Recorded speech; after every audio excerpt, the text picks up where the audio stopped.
First things first, well done for making this far, Tato. You look absolutely wonderful tonight. My question to you is, South Africa and the world became a global community in the last 10 months. What were the glaring inequalities that separated us and what unified us? Good evening.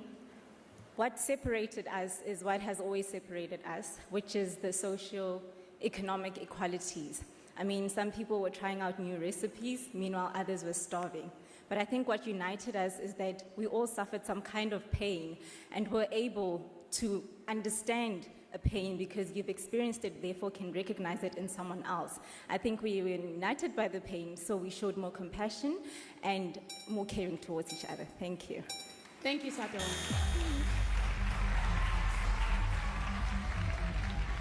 Next up, I'm going to call Melissa, and I'm handing her over to you, Leandy. Sure. Doesn't she look amazing, everyone? Lady in red. Melissa, congratulations. A terrible pandemic hit the world this year. What advice would you give to someone who had to close their business because of it? One thing I've come to understand is that people with small businesses treat them like they're babies. It's something they've worked very hard for, and it's not us to just say, oh no, you can just easily move on and build up again. I believe that anyone needs to take the time to mourn and to respect that and build up again once they're ready. As a person, all my job is to do is just to encourage them and just make sure that they have the strength to start all over again. Thank you. Thank you, Melissa. Your time has come, Lebogang. And of course, Peggy Sue, over to you. Hello, Lebogang. You look absolutely beautiful, and congratulations to making it to the top 5. Thank you. In addition to the wealth divide, the COVID-19 pandemic has strongly highlighted the digital divide. What advice to our government, corporates, and individuals would you give to narrow this divide? I think we live in an age where information and knowledge is used to judge people. And it's sad that we live in a country that has always struggled to give infrastructure and access to quality education. But I believe that there is efforts being made to making sure that access to digital devices and data is given to people. But I would also add that maybe we should focus also on creating educational systems. Thank you, Lebogang. Natasha, the moment is yours. Over to you, Kim. Good evening, Natasha. You look amazing this evening, and you should be so proud of yourself for making it this far.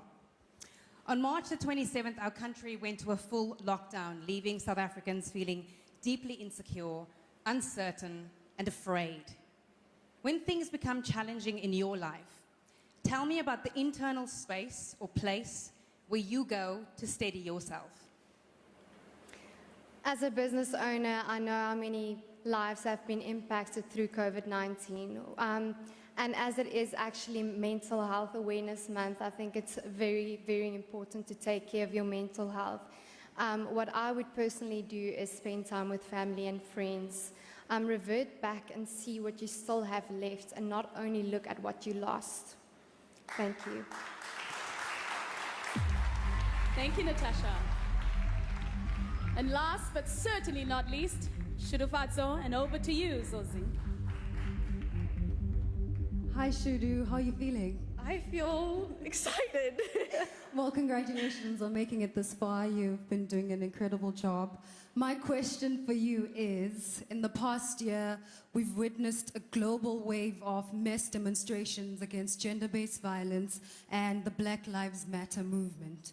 If you could mobilize a group of people, what movement would you mobilize and why? I would call my movement the mindful movement.